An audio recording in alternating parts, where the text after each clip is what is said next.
Okay, so for sake of time, we're gonna speed run this first video. Yeah, I'm gonna be like a pro gamer here, and I'll try with you guys in like the most accurate, but also the least accurate kind of way. You know, if that makes sense. So we're gonna start off as all great things start off at the very beginning. Okay. So specifically Genesis and the way that sin entered the world. So we know that God had created the world in 6 and 7 days.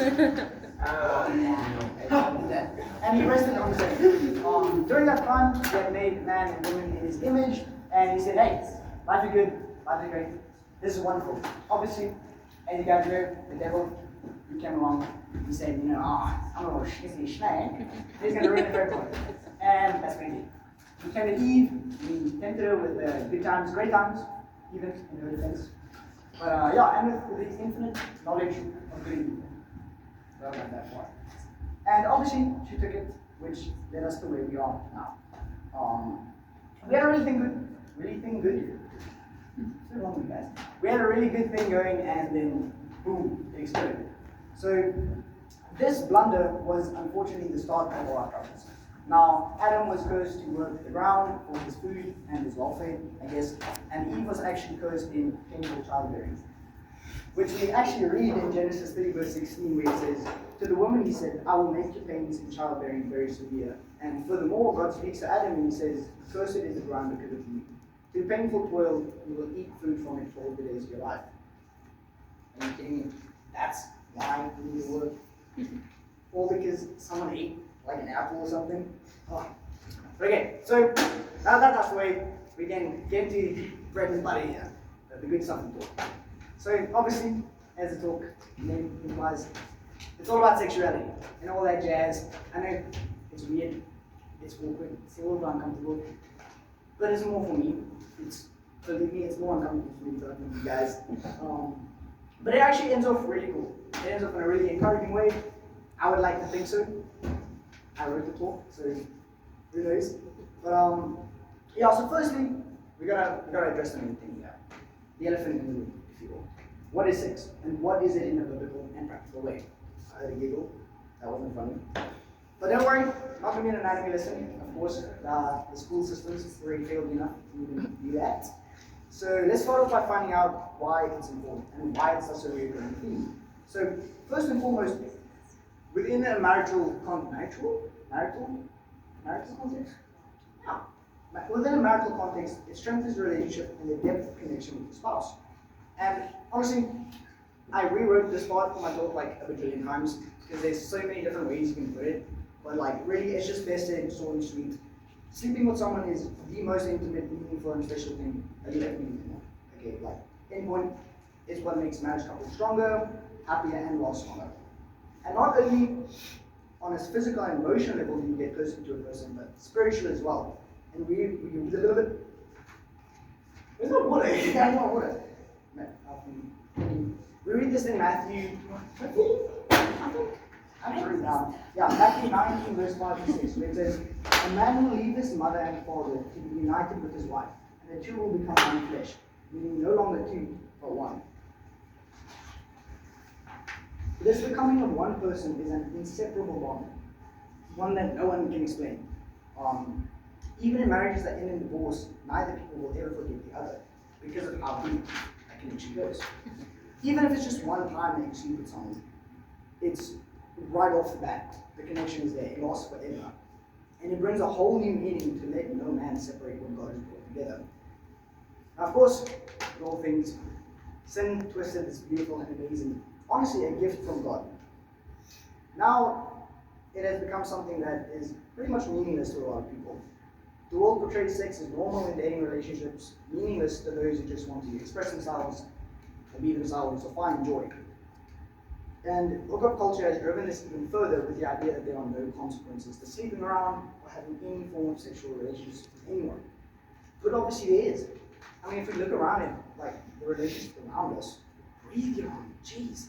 But if we look around at the relationships around us, so many of them are unhappy, and like borderline toxic. And yet those poor people stay in those relationships, like further degrading the situation. just because they chose to sleep with someone. And it honestly, it happens like a lot to people. Because the grip that such an intimate thing has on you is really like unexplainable. And outside of the holy covenant of marriage is dangerous. So why would you put yourself in a position where you're stuck with like very little hope to escape, you know? And especially recently, society outside of Christian circles have completely rejected the belief of one man married to one woman. More and more people are coming out of the closet, being openly gay, and refusing to hold to the truth of the Bible. People are encouraging others to sleep with as many people as they can as a way of glorifying. This philosophy is like, when I write that, this philosophy of riz, as some might call it, is being taken way, way, way too far. But furthermore, for us, it dilutes the intensity of our sin and the gravity it really has. We become more desensitized to it, and those Christians who struggle with same-sex attraction, which, by the way, I looked this up before 30 minutes ago, but 7% of the population have same-sex attraction, which that's like, if there's 50 of you in here, that's 3.5 of you guys. So it is really like, 3.5 of you guys? I did the math so you know. But that's like, it's everywhere. So it's even more impactful for them. And they start thinking it's okay to be gay because they were, after all, born that way. Which is a pretty important point to tackle real quick. But we were born at fault. Like straight out the womb, we were born into sin. There wasn't even like half a second where we were like, yay, go to heaven because we're perfect. No, it was like, you're out there and you're in sin. Like, not purchased? And gradually we become less and less like Jesus, which obviously is what we should strive towards. But again, so we got that out of the way. Now, what should we think? What should we think of it? We know what the world thinks, you know, sleeping around is fine, it's okay, it's cool, yada yada yada. But what do we think about it? Oh wait, I need to pass it on. Okay, so to show this to you guys, I'll present it with two things. First is this. We know that it's bad when against God's will. We all know how the verse Leviticus 20 verse 13 or 18 verse 22 goes. If one man lies with another man, it's an abomination and punishable by death. That's what it says. And sure, that's the Old Testament. You can argue that, old laws has changed, whatever. But this knowledge or idea sometimes, which a lot of people refer to as they should, causes Christians to, in an attempt at leading others to salvation, convert others to misrepresent the gospel. We as Christians sometimes love to point out other people's sin. Not from a place of malice or hate, but out of concern for those people's salvation, right? I reckon. People then, of course, naturally, like you think about it, right? If I tell Caitlin, if I lie to Caitlin, and someone points out the fact that I just lied to Caitlin, but I say I'm a Christian, then, wait a second, I fumbled over my words there, never mind, hang up. But the point is that people end up forming this negative connotation with Christianity as a hateful and judgy religion. Because obviously you're pointing out someone's sins and flaws and wants to that. And quite honestly, it's oftentimes unchangeable, people's views on Christianity because of that factor. Now, because we try so hard to get them to see the error in their ways and not condemn what they do, they become angry and form a hard heart, leading them further and further away from God. Which some people might say, blah blah, too bad, they need to hear it. But if we're not doing anything in love and kindness, especially towards those who aren't Christians, what are we doing? What are we really trying to accomplish here? Now, bit of derail. Brief story time here. Who likes tea? Like tea, like a little bit of story or anecdote. I actually wrote all of you on, so you guys are following the script nicely. Wait, do you mean like tea the drink or tea as in gossip? Both. Oh. Yeah, well, it was gossip. But it's not really gossip. Oh, no, I just like the normal tea. Maybe I'll ask the question. Anyways, doesn't matter who likes tea or not, but anyhow, like we thought. So this was actually, for me, my biggest struggle in becoming a believer. Before I'd given my heart to the Lord and chose to be born again, same-sex attraction was something that was very real to me, and even I struggled with. It was big in my family, it was in many of my friends, like I said, even me. In my earlier days, a lot of them just identified as straight up gay or bisexual. Some didn't even have genders. Goofy. Well, I didn't think so then, but we know now. Where was I? Yeah, it was all around me. So naturally, I became involved in it, and just like those Christians I was talking about earlier, I started to justify my own sin in pursuit of trying to find myself, living life to the best I could. Why did I do that? But hearing how angry it seemed to make Christians that these kind of people, remember, from my perspective, this was me included, but hearing how angry it made them just to like see these people go out, try to find happiness, try to live their lives, like minding their own business, it kind of upset me a little bit, and not only being young, like grade 7, 8, 9, and impressionable, but also being able to reason things out. I had deemed that Christians were hypocrites, selfish, hurtful, pretty much two-faced too. All of which are morals I believe should be upheld, which are universal, such as don't be hurtful. Especially given I had come from a Christian family, I knew what Scripture said about how Christians were supposed to act. I just wasn't seeing it anywhere around me. Christianity went from something that I could relate to and agree with to something I very quickly started hating, all because of the way that Christians were wrongly representing Jesus. And that shows us like the true importance of being a proper Christian. 1 Peter 2 verse 12 talks literally on this, where we read, live such good lives among the pagans that though they accuse you of being wrong, they may see your good deeds and glorify God on the day that He visits us. But because people forgot how to conduct themselves properly and in a God-honoring way, it resulted in me ultimately losing my faith.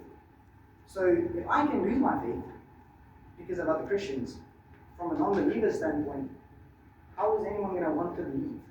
You know, if they believe even less than I did at that time. But anyways, that's just a little thought to think of. Fast track forwards, but once I had eventually decided to become a Christian again, these were all things that I had to battle about. And literally argue against myself to resolve, as many other Christians also did. So there's this guy on Instagram, he's called Richard Passion. He talks a lot about this. Yeah, if you guys have any friends, or if you yourself are interested in it, highly recommend you to check him out. He's very scripturally sound, love the guy, he's great. Yeah, so here's, at the end of the day, what I came up with. So, yeah, they did get the first part right. It is wrong and against the law. But firstly, it's important to understand that sin is sin no matter the format. Either way, whichever is worse, we all suck and are going to hell. God doesn't view one sin on another, or a sinner worse than another. He died for all the sins, not just some. We are made new creations through Him. Romans 5 talks about this, dead to our sin and alive in Christ. Obviously, you all already know this. Okay. But it's important to reiterate it for sound basis. Secondly, in this case, the only way to bring others to Christ, which obviously is our goal, the Great Commission. You guys can put me on that, but I don't know where that is. The Bible is to be accepting but not following. So, what do I mean by this? Really straightforward, but the place has to be a place of safety. Church has to be a place of safety, love, and support for anyone who enters the doors, regardless of any background they have. So, believe it or not, while some people really are just born differently, skip on that part. No, I didn't say that. What I was supposed to say earlier was, even though some people are born a certain way, you can just be born again. Like, that's right, Jesus came down. Yeah, at least I like that one. Being born again, man. It's really it's not really that simple, but it is in essence that simple. For many people, sexual sin is actually related to something like trauma or issues in growing up or development. People who sleep around are often people who really it's because I keep changing up my words from what I read. Okay, so really anyone who lives a life of sexual immorality often went through various things up until that point in their lives. Obviously, that's not for everyone, but it is a very easy blanket statement to make, I would think. Maybe not easy blanket statement to make, but it does definitely play a key role, especially when it comes to different sexual orientations. But that is why it is really so important to not be so aggressive when we're talking to others, especially people who are dealing with things or potentially dealt with things, because otherwise, we're just going to push them away, you know? So that's why we must all be accepting and loving and supportful and helping people overcome what they're facing. Then it's very little worse than being ashamed for just being different to the Christians around you. I've said that like 4 times over. Why did I write that down again? But anyway, so instead of pushing others away, our goal must be to draw them closer to God and closer to the church. So, anyways, while it is important to be loving and kind to non-believers, it's equally, but if not honestly, more important to still stand your ground in your belief and not be swayed by others' opinions on the Bible or sin. How do we do this, Ron?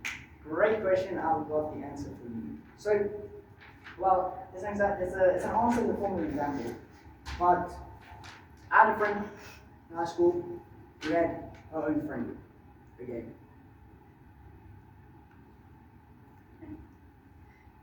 Don't worry about that. But I had a friend in high school who had her own set of friends.